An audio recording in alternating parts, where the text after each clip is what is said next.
Welcome to Now We're Getting Somewhere.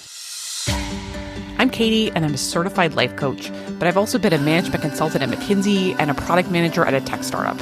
In other words, I know what it feels like to have a life that looks pretty good on paper, but doesn't feel as good as I want it to. I help my professional clients develop lives that are more meaningful, happy, and also more successful. And I want to share the same practical insights with you. Let's go.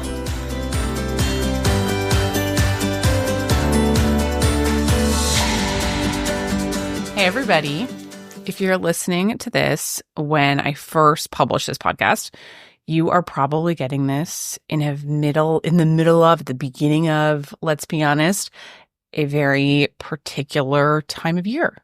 We are just about to hit Thanksgiving, and then there'll be some wintry holidays. Maybe that's Christmas, maybe that's Hanukkah. Kids are off of school. There's a New Year, there's cocktail parties, there's events. There's gifts to buy, maybe cards to send. It can be a lot. So I felt like it might be a good time to do an episode about something that I'm going to summarize as what to do when you are not going to fucking meditate. And when I say what to do when you're not going to fucking meditate, I am actually referring to a much more general category of actions that you are not going to fucking do.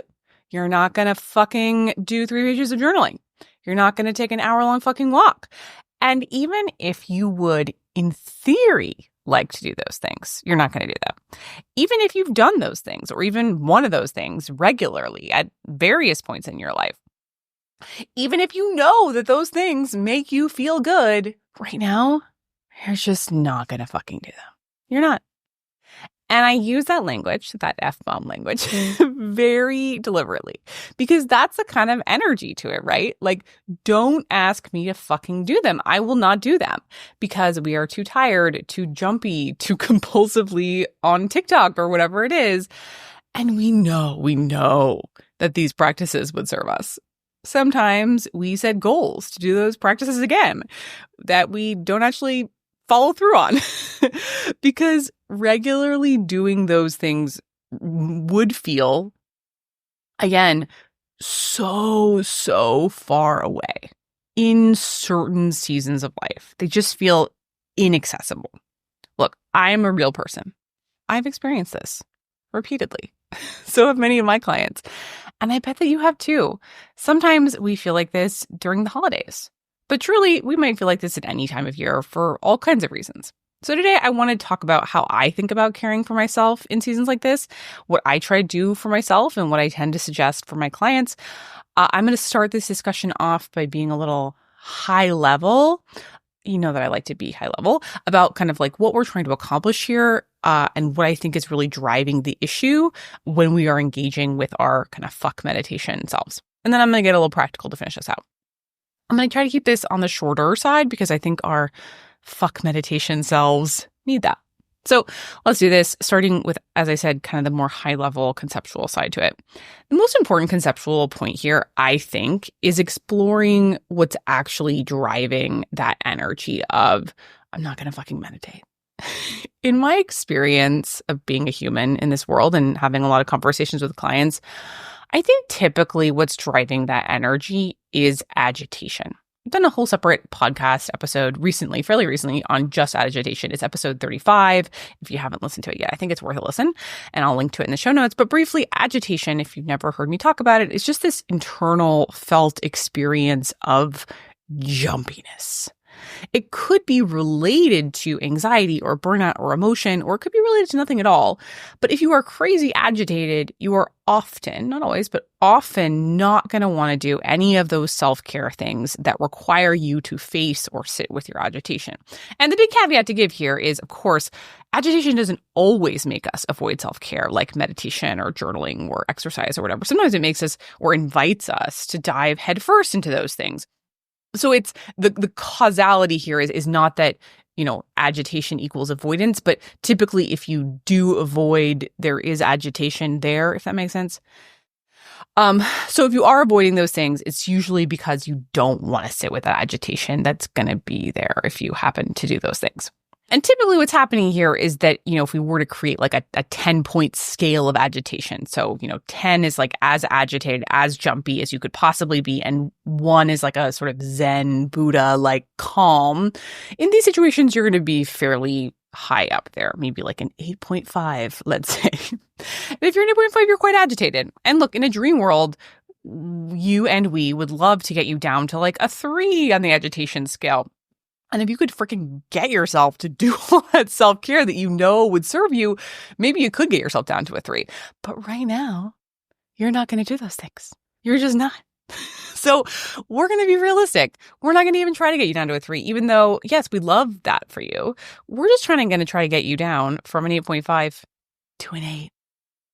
And that is bad news, but it's also good news. It's bad news because obviously, like I said, a 3 is more comfortable to be at than an 8 on this kind of 10-point agitation scale. But it's also good news because to get from an 8.5, you don't actually even need to meditate for 30 minutes or journal for 45 minutes or walk for an hour.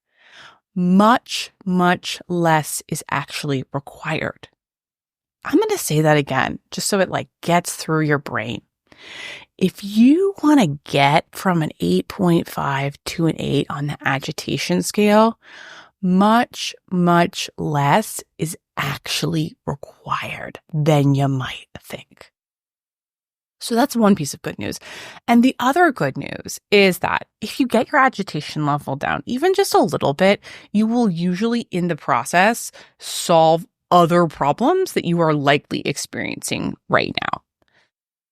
Not always, but often people in fuck meditation phases they're often harming themselves, at least a little bit. They're on screens too much, and those screens are making them tired or insecure or anxious. They are not eating as well as they might, or whatever. And they're also perhaps not doing things that would help them, like having a regular exercise practice or whatever it is. And whenever your agitation is lower, even again from that 8.5 to an 8, it's usually easier to harm yourself less and help yourself a little more. So any movement down that scale, it will help. And again, when you're really high on that agitation scale, even much more imperfect action can actually make a big difference. So that's all we're doing. We're just getting your agitation level down a teensy tiny smidge.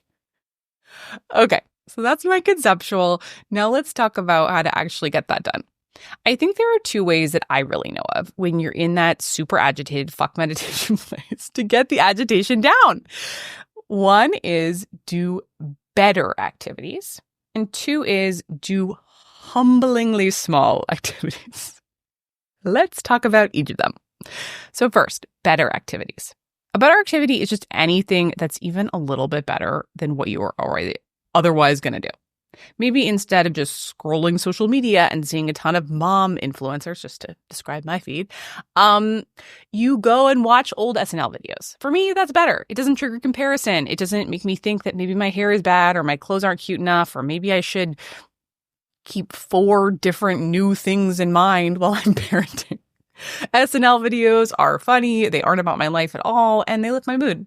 Is watching them as good as meditating? I mean, it's good to watch comedy videos, but also it would be good to meditate. But if all I can do is watch SNL videos, it's still better. Maybe instead of doom scrolling, you could at least watch a full-length episode of something, like a 30 or 60-minute full-length episode of something on Netflix for that same hour, or a whole freaking movie. Look, let's be honest, you weren't going to go to the gym anyway, but you can watch a whole movie instead of scrolling for 2 hours on YouTube. Look, is it as good for your soul as reading a book of Aristotelian philosophy? No, it's not. But it's better than TikToks or YouTube Shorts because it forces your attention span to lengthen at least a little bit. So it's not quite as much of a dopaminergic slot machine. Look, are you a little bingy in this moment? Are you just going to eat and eat today? Okay, fine. But could you go get yourself a giant bowl of frozen fruit instead of just chocolate? Maybe that's a little better. Look, again, do I recommend eating when you're not hungry? No, not really. But again, harm reduction is real, and a big bowl of frozen fruit of any kind, my preferred fruit is mango, is better than a whole bag of tortilla chips followed by 6 handfuls of chocolate chips. So those are more extreme examples if things are kind of gnarly for you right now, which again happens. But sometimes you're in that kind of like, I'm not going to fucking meditate season, but it's a little gentler. So in that season, maybe we just decide that, yeah, you're not going to journal, you're not going to meditate, but you are willing to read a novel on your couch. Reading a novel has saved me so many times, team. Again, I might be unwilling to lie unstimulated on the floor, which is something that I love when I'm a little like more able to care for myself. But maybe in this moment, again, from a harm reduction perspective, I'm willing to read a romance or a romantasy novel. Great, do that. Reading a novel, it's still way less stimulating than being online, so it helps me energetically recover. Other examples that have come up in the past couple months for my clients have been things like, reading a magazine or a comic book instead of going online, maybe listening to a podcast or an audiobook while lying on the couch instead of doing something else that wouldn't serve them. Or maybe they watch the TikToks anyway, but at least they do it while they walk on the treadmill for a bit. Again, if it's a bit better, that's all we're trying to do. Know what season of life you're in. So that's the first category of activities. Just better activities. That's it. Just better. The second category of activities I am calling humblingly short activities. In this category of activities, you meditate for genuinely 1 minute. Like you set a timer for 1 minute and that's all you meditate for. If that 1 minute is a visceral no in your body, like fuck you, Katie, even 1 minute is too much, then you set a timer for 30 seconds and you meditate for 30 seconds. And when you're done, if you want, you can do another 30 seconds of meditation. But also, if you were kind of like, oh my God, that was so fucking hard after that 30 seconds, then you give yourself a huge high five and you call it for the day. You've still done a great job for the day. And that is the level of humblingly short activities I'm talking about here. This kind of hilariously is something of a trademark for me. So many of my clients tell me that my superpower is just making the practice smaller than they ever thought it could possibly be. But they end up surprised about how much they can get done that way. So when in doubt, make it humblingly, and I'm going to even say embarrassingly or even humiliatingly, if that's where your brain goes, small. So small it feels useless. But it won't be, because do it at that level until you can sustainably increase it. Because even that 1 minute of lying on the floor and doing nothing, it will do something. And in a week or 2 weeks, when you can so slowly inch your way up to 5 minutes on the floor, that's going to do even more. I wish I could be each and every one of you listening to this. I wish I could be each and every one of your coach and like kind of aggressively force you to make your practices smaller, as I do with many of my clients. So many of them listen to this podcast and I bet some of them are laughing right now because I really do that. I'm like, no, that's too big. Make it smaller. But for this one, please channel me and imagine me urging you to make it so small that maybe it feels useless. Maybe it's 1 minute of journaling. Maybe it's 1 minute of reading a novel. If even reading a novel feels hard right now. Maybe it's 10 seconds of stretching. The reason why this approach works, in my opinion, is two parts. One, it's just signaling to your brain and yourself that you are doing this activity that serves you, even if it's for the tiniest bit of time. That means something. And it's that combined with, yes, over time increasing it, but only as you feel ready. Don't rush yourself. When you're in that kind of fuck meditation mind space, we want to be really, really gentle with what we expect. And believe me, this really does work. It doesn't fix everything today, but it does work over the next week or 2 or 3. So that's what I've got. You just do an activity that's just better than the kind of garbage activity you were going to do, even if it's not amazing. Or you do a teensy tiny, humblingly small activity. And as I'm talking about this, I am aware that I'm using language like whatever garbage activity you're going to do otherwise, or like an embarrassingly small activity, because I think that is the language that our brains use in these kinds of seasons. At least my brain does. So I want to talk to that part of your brain. And to finish us off, I just want to address what might be the final big question in your brain, which is, how do I even pick what to do? How do I pick which kind of better or humblingly small activity to do? And the answer to that, to me, is very clear. Pick what is easiest. When you are in the fuck meditation mind space, please don't go and pick the quote unquote best activity, because best in these circumstances is usually synonymous with hardest. I always want my clients to be creating virtuous cycles. To do that, I want them to be getting wins and then building wins on top of that. I don't care how freaking small that win is, and I don't care if another win would be better. I just want you to do something, do anything, do what's easiest to set yourself up for success. And in a week or 2 or 3, you will feel yourself getting better. You will feel less agitated. You will feel like you are harming yourself less and helping yourself more. And eventually you're going to wake up one morning and you will have that full meditation practice or that full journaling session or that full walk. All of it or any of it will feel within reach. It's coming, just not quite yet. So that's my idea for you this week. Because remember, when you're at that 8.5 on the agitation scale, all kinds of things can bring it down. You don't have to go on a week-long meditation retreat. That bad news of how agitated you are, it's also good news because all kinds of small practices, easy practices, just less bad practices are going to help. I want to name, maybe all of this is kind of obvious, like just do something less bad, just do something small. But goodness knows, I need those reminders sometimes. Maybe you do too. I want you to know that you're going to be in my thoughts this holiday season. I'm going to be rooting for you, as always. Take care, everyone. If you really want to change in a meaningful, lasting way, that's when you need a life coach. Every client I've worked with has had incredibly personalized reasons why they're in the tired or anxious or stuck or uninspired state they're in.